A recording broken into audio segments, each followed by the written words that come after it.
Driving home from a work event, I got a message that changed everything. There are moments in life when everything shifts in an instant. When the world you thought was stable suddenly crumbles beneath you, I never expected my moment to come in. The middle of an ordinary drive home, I was behind the wheel, my wife sitting beside me in the passenger seat. Her laughter still echoing from the event we had just left. It had been a corporate gathering. It's one of those polished affairs where people put on their best smiles, sip expensive drinks, and pretend that office politics don't exist. I was in a good mood, or at least I had been. My wife, Celeste, was glowing. Her blonde hair cascading over her shoulders, her fitted dress hugging her curves in a way that made her the center of attention the entire night. She had always been social, effortlessly charming, making conversation with anyone and everyone. I admired that about her until tonight. Somewhere between the jokes, the clinking glasses, and the lingering glances, I had started to notice a gnawing sensation forming in the pit of my stomach. I told myself I was imagining things. I had no reason to doubt her. We had been married for 9 solid years. I trusted her, or at least I thought I did. Then my phone buzzed. I glanced at the screen, not expecting anything unusual, but as I read the message, my blood ran cold. Does it hurt yet? That was it. Just 4 words, no name, no explanation, but something about them sent a chill straight through me. I frowned, gripping the phone tighter. Everything okay, Celeste? Asked, her voice smooth, casual. I looked at her for a brief second, searching for anything out of place. But she looked the same as she had all evening, poised and radiant. I forced a nod. Yeah, just work. I turned my eyes back to the road, but my mind was spinning. I didn't recognize the number. Maybe it was spam. Maybe it was someone messing with me. But my gut told me otherwise. Something about the timing, about the words themselves, it felt deliberate. A second later, another message appeared. Check your wife's phone if you have the guts. My stomach clenched. I swallowed hard, keeping my face neutral. The last thing I wanted was for Celeste to sense that something was off. I couldn't let her see the panic creeping into my veins. I forced myself to breathe evenly, think rationally. Maybe this was nothing. Maybe someone had the wrong number. But deep down, I already knew this wasn't random. My hands tightened around the wheel as we drove in silence. Celeste scrolled on her phone, completely unaware of the storm brewing inside me. The longer I stared at her, the more I noticed things I had ignored before. The way she angled her screen slightly away from me. The occasional smirk playing at her lips as she typed. I was being paranoid, right? Then came the third message. She was all over him tonight. You really didn't see it? A slow, suffocating dread spread through me. My chest tightened. My mouth went dry. My wife's laughter from earlier suddenly felt like an echo from another life. A life I wasn't sure was real anymore. I had 2 choices. I could ignore this, pretend I never saw the messages, go home, and sleep next to my wife like nothing had changed, or I could find out the truth. Something told me I wouldn't like what I found.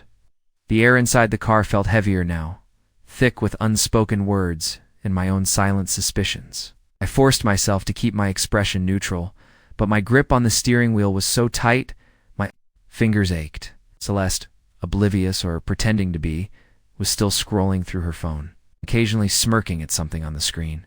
The messages had planted a seed of doubt in my mind, and now it was growing at an uncontrollable rate. My mind twisted as I replayed the night's events, searching for signs I had missed, the glances, the small touches, the way she had laughed. Just a little too hard at a joke I hadn't even heard. I swallowed hard. I had to be careful. If I confronted her now, she'd have time to lie, to twist things, to make me feel crazy. No, I needed proof. I glanced at her phone in her hand, the sleek black case resting against her fingers. She wasn't the type to be careless, but there was a chance, just a chance, that whatever I needed to see was still open. Hey, I said, keeping my voice light, casual. Can you check what time my mom's flight gets in tomorrow? I think I left the email open on my phone. She turned to me, her eyes slightly narrowed, like she was searching my face for something. Suspicion, guilt. I couldn't tell. You can check later, she said, slipping her phone into her lap. That was all I needed to confirm what I already knew. If she had nothing to hide, She would have handed me her phone without a second thought. My heart pounded against my ribs, but I forced myself to keep my breathing steady. I had been right. Something was going on. Had to see her phone. I exhaled slowly and kept driving, focusing on the darkened roads ahead. A plan was forming in my mind, something desperate, something reckless. I just needed to wait for the right moment. As we pulled into the driveway, Celeste let out a small sigh and stretched her arms, completely unaware of the battle raging inside me. "I need a shower," she said, unbuckling her seatbelt. It was hot in that place. I nodded, keeping my voice steady. "Yeah, you go ahead." She stepped out of the car, her heels clicking against the pavement, and disappeared into the house. My body tensed as I watched her go. This was my chance. I waited until I heard the distant hum of the shower, then slipped into the house. Heartbeat roared in my ears as I moved quickly through the hallway and into the bedroom. Her purse was on the nightstand, unzipped. I hesitated for only a second before reaching inside. My fingers closed around the smooth, cold surface of her phone. I had it. I turned the screen on, but of course it was locked. My mind raced. I had seen her type in her passcode before, quick practiced motion she never thought twice about. I had an idea of what the numbers might be, but if I guessed wrong too many times, I'd be locked out completely. I inhaled sharply, my hands slightly shaking as I entered the numbers I thought were right. The screen blinked, unlocked. My stomach churned. I opened her messages first, scrolling through the most recent ones. Most of them were harmless, friends, family, coworkers. But then I saw a name that made my blood run cold. Nathan. I tapped on the thread, and as soon as the messages appeared, I felt like the ground had been ripped out from under me. "Nathan, I couldn't keep my hands off you tonight." "Nathan, you drive me insane." "Celeste? Celeste, you're so bad." What if he had seen Nathan? Would it really matter? He has no idea. He never will. The words blurred together. As my vision darkened around the edges, my breath came in short, sharp bursts. My hands clenched the phone so tightly my knuckles turned white. Nathan. Nathan was my coworker. Nathan had been at the event. Nathan had stood right next to me, laughing, drinking, shaking my hand like nothing was wrong.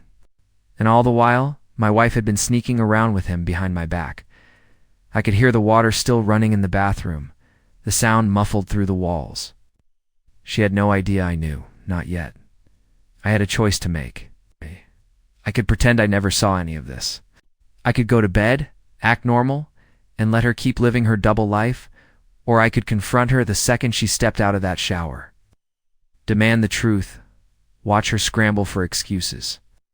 But the rage burning inside me told me neither of those options would be enough. No, I needed something bigger. I needed a plan, and I needed it fast.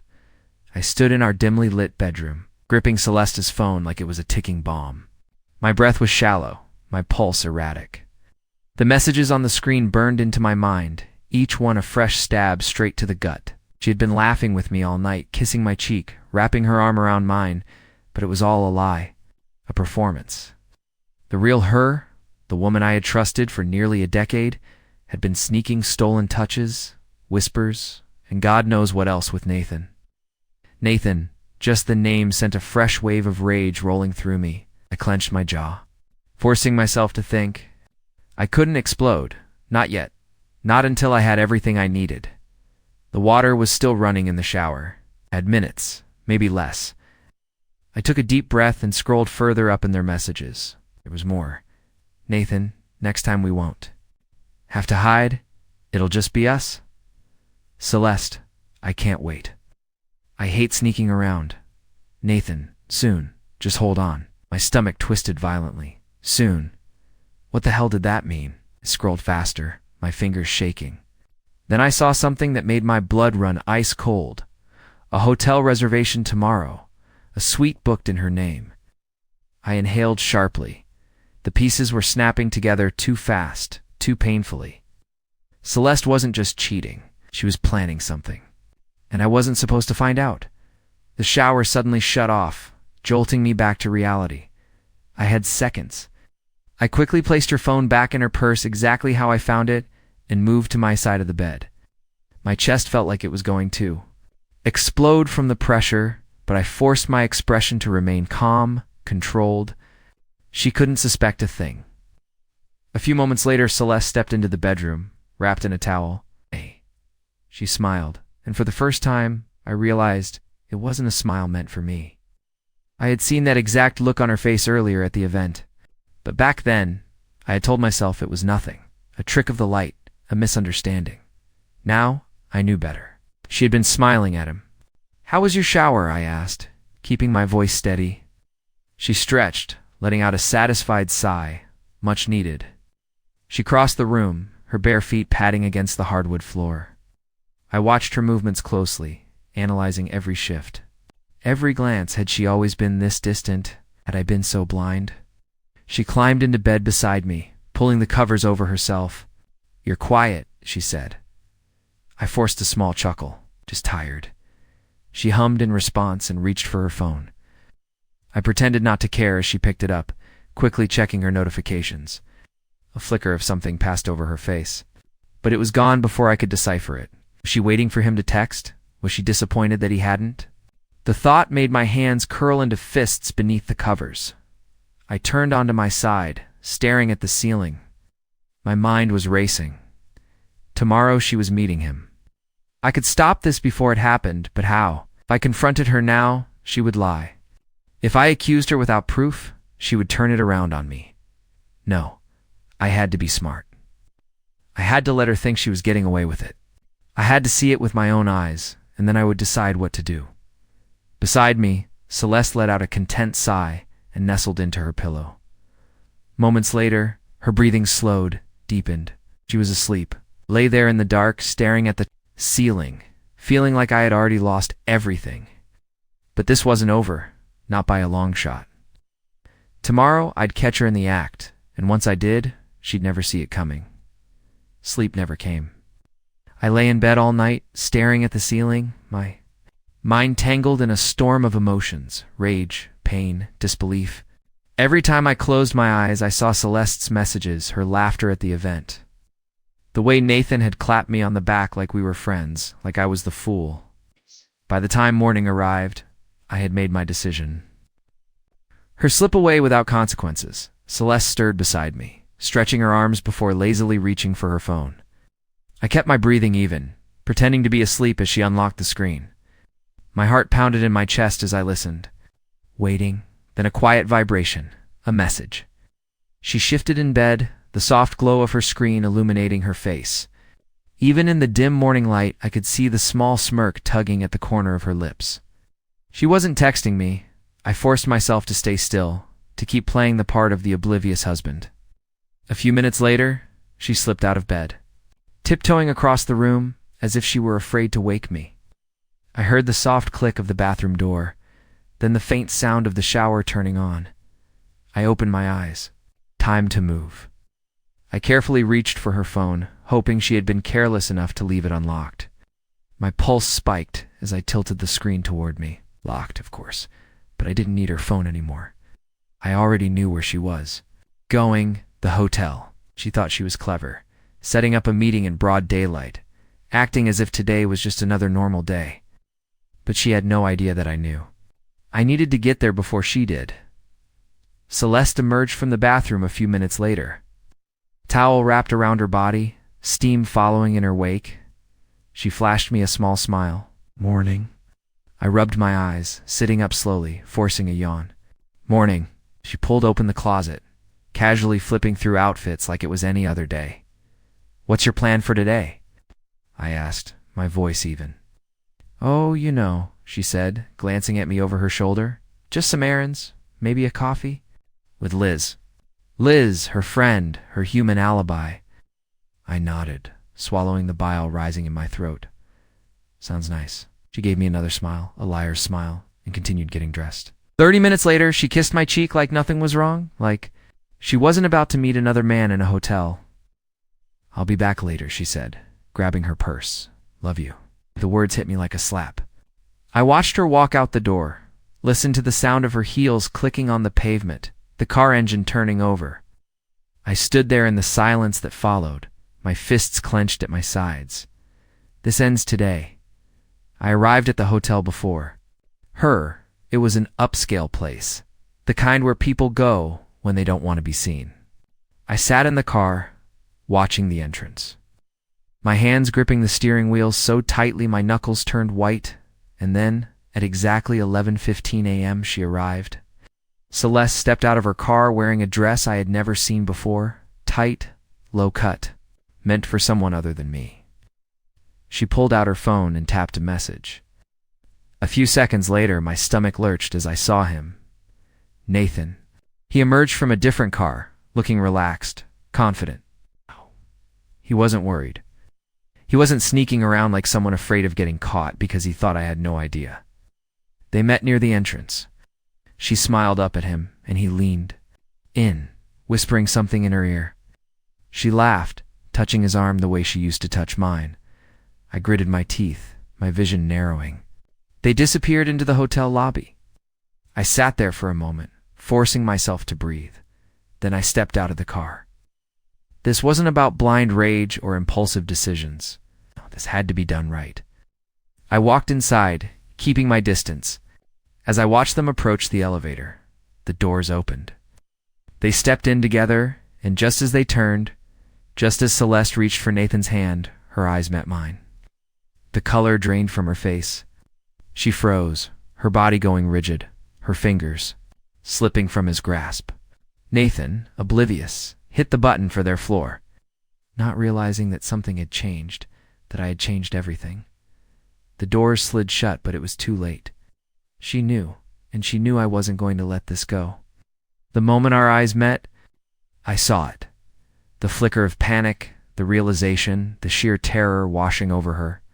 Celeste knew she had been caught, but the elevator doors closed before she could react, sealing her inside with Nathan. I stood there, my pulse roaring in my ears. The air conditioning of the lobby did nothing to cool the heat surging through. My body, I could have stormed up to the front desk, demanded to know their room number, made a scene right then and there, but that wasn't how I wanted this to play out. No, I wanted to see it. I walked toward the receptionist's desk, keeping my expression neutral. The young woman behind the counter barely glanced up as she greeted me. "Welcome to the Covington Suites. Checking in?" "Ah!" I forced a small smile. Actually, my wife just went upstairs, but I forgot the room number. Celeste, blonde, red dress. Her fingers tapped on the keyboard. Yes. She checked in under ... Hesitated, glancing at me. "I'm sorry, sir. I can't give out room numbers for guest privacy." I exhaled, pretending to be amused. "Of course, hotel policy?" "Could I at least send something up to the room? A little surprise?"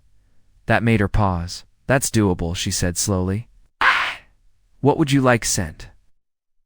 I pulled out my wallet, slipping a crisp bill onto the counter, keeping my movements casual. "A bottle of champagne?" I lowered my voice. Just confirm which suite I should send it to so I know it gets there. She hesitated, then she checked the screen again.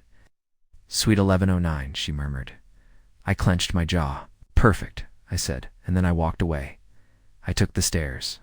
11 flights. My legs burned, my breath came in short, measured exhales, but I didn't. Stop. This was it. When I reached the 11th floor, I stood at the end of the hallway, staring at the room door. 1109. I could hear muffled voices, laughter. I ran a hand over my face, grounding myself. I was shaking, but I wouldn't lose control, not yet. I needed proof. I took my phone out and started recording. I moved closer, pressing my ear against the door, and then I heard her voice. Soft, low. Intimate a version of her I hadn't heard in years. "You shouldn't have kissed me in the lobby," she giggled. "I couldn't help myself." "Shh." Nathan's voice rumbled. "You're irresistible." A long silence. Then a quiet moan. I gritted my teeth so hard my jaw ached. I could feel my hands trembling, not with fear, not with sadness, but with something deeper. A betrayal so profound it made my entire body reject the reality in front of me. I kept recording. Every whisper, every touch, every sound. This wasn't just for me. This was going to destroy her. I stood outside the hotel room door, my phone capturing every damning sound, every whispered breath. The ache in my chest wasn't just from heartbreak anymore. It was something else, something colder. I had given Celeste everything, my love, my trust, my loyalty, and here she was, tangled in sheets that weren't ours, moaning for a man who wasn't me. I had the proof. I could walk away now, file for divorce, burn her world down with a few clicks of an email, but I wasn't ready to leave just yet. I wanted her to know exactly how badly she had messed up. My fingers hovered over the door handle. I wasn't going to burst in, throw fists, scream accusations. No, that would be too easy. I wanted to see the fear in her eyes the moment she realized. Her perfect little lie had crumbled. I knocked. The noises inside stopped instantly. A second passed, then another. Room service, I called, my voice steady. I heard scrambling footsteps, muffled whispers, then a soft, cautious, "Just a second." I stood motionless, listening as someone fumbled around, probably trying to cover up what couldn't be hidden. I imagined her pressing a finger to Nathan's lips, shushing him, fixing her hair, straightening her dress. The door cracked open, just an inch. Celeste's face appeared, her blue eyes slightly wide, lips parted, and for a moment, just a brief, perfect moment, she didn't recognize me. She thought I was housekeeping. Then her entire body stiffened, her pupils dilated, her throat bobbed as she swallowed. I tilted my head, offering her the smallest, coldest smile. "Surprise," I said. The blood drained from her face. I pushed the door open with ease. She hadn't. Locked it properly in her rush to greet me. Nathan was still by the bed, shirtless, a stunned expression frozen on his smug face. Celeste whipped around, her hands trembling as she reached for explanations that wouldn't come. "Wait. I can. This isn't what it looks like." I laughed. Actually laughed. Not what it looks like. "So what is it then?" Her mouth opened and closed, but no words came. Nathan cleared his throat, shifting awkwardly. "Look, man," I cut him off with a glare so sharp it shut him up instantly. Then slowly, deliberately, I pulled out my phone and hit play. The audio of their betrayal filled the room. Celeste's breath hitched, her face twisting into something between horror and shame. Nathan ran a hand over his mouth, exhaling sharply. "Damn." I turned to Celeste. "How long?" She blinked. "What? How long?" I repeated, my voice dangerously calm. "Have you been screwing Nathan behind my back?" Her hands clenched into fists. "It's not, don't lie," she exhaled shakily. "A few months." I nodded slowly, letting the knife twist deeper in my chest. "Months."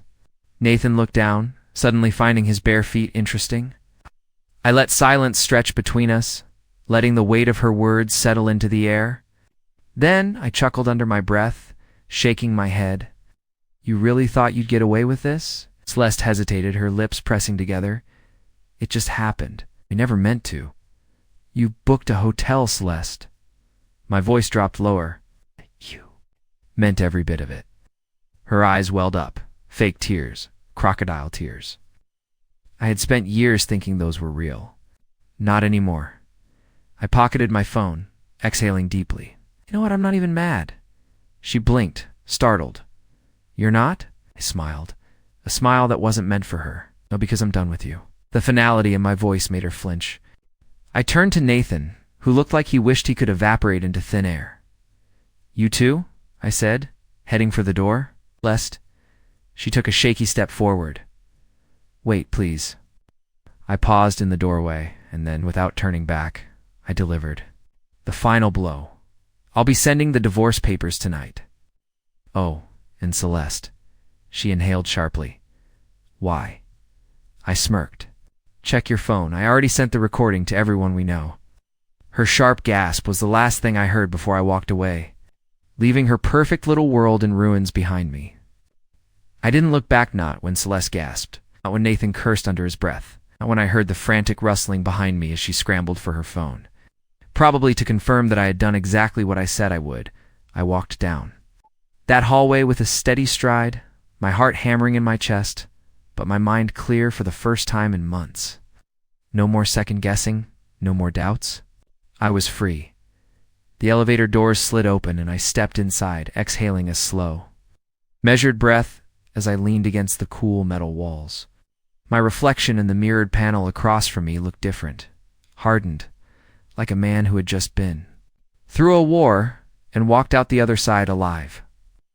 As the doors closed, I heard Celeste's muffled voice from down the hall, rising in panic. "Oh my God, he actually sent it. Nathan, he sent it to everyone."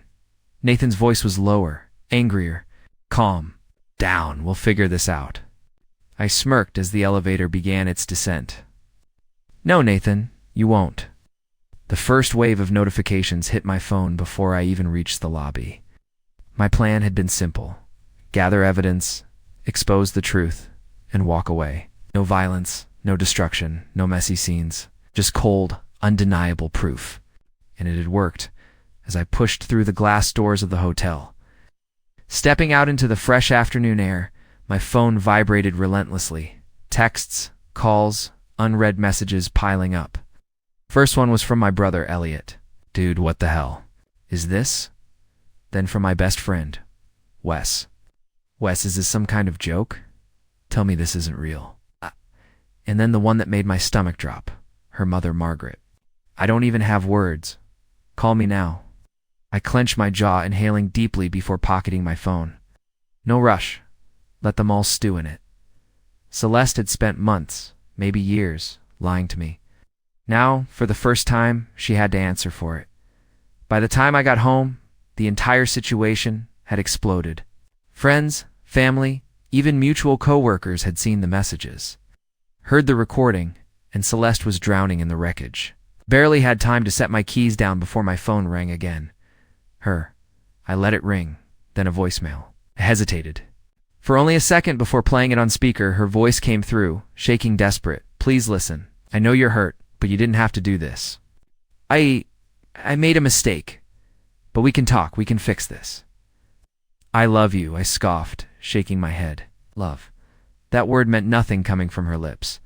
Another call, another voicemail. This time her voice cracked with something closer to fear. "We don't understand what you've done. My parents saw this. My boss. Please call me back. Don't ruin me like this." I deleted it. She wasn't crying because she was sorry. She was crying because she got caught, and I wasn't going to save her. I sat down on the couch, finally letting myself relax for the first time in what felt like forever. The house felt mine again. No more lies polluting the air. No more tension curling in my stomach every time she checked her phone. The only thing left was the final nail in the coffin. I grabbed my laptop, pulling up the email draft I had prepared earlier. The divorce papers were attached, ready to be sent. Before I hit send, I allowed myself one last moment to reflect. Did I feel regret? No. Did I feel pain? Absolutely. But beneath it, there was something else, something liberating. I clicked send, and just like that, Celeste was no longer my problem. The moment I hit send, a strange feeling washed over me, something I hadn't felt in a long time. Relief. No more lies, no more second guessing, no more waking up every morning wondering if the person beside me was who she claimed to be. Celeste had lost the privilege of being in my life, and now I was free. My phone continued buzzing throughout the evening, messages pouring in from friends, co-workers, even some of her family members. Some were shocked, some were furious, some, to my surprise, were supportive. "Best dude. I had a feeling something was off, but I never imagined this. Good for you. You deserve better. Elliot, proud of you, man. Seriously, most guys would have stayed in denial. You handled this like a boss." Even her mother, after the initial anger, sent another message. "Margaret, I don't know what to say. I raised her better than this. I'm sorry, truly. If you ever need anything, don't hesitate." That one surprised me, but I didn't dwell on it. I wasn't doing this for anyone's validation. I was doing it for me. Moving forward, the next few days felt surreal. The house was quieter, emptier, but not in a bad way. For the first time in years, I didn't feel like I was walking on eggshells. I didn't feel the need to check her phone, to wonder where she was, going to decipher the meaning behind every little thing. I was done with all of that. I focused on work, on hitting the gym, on reconnecting with people I had unintentionally distanced myself from during my marriage, and it felt good, better than I had expected. A week after the hotel incident, Wes convinced me to go out for drinks. I hesitated at first, but then I thought, why not? I deserve to celebrate this new chapter of my life, and that's when I met Lena. She wasn't like Celeste. She didn't dominate the room with fake charm. She didn't act like every conversation was a performance. She was real.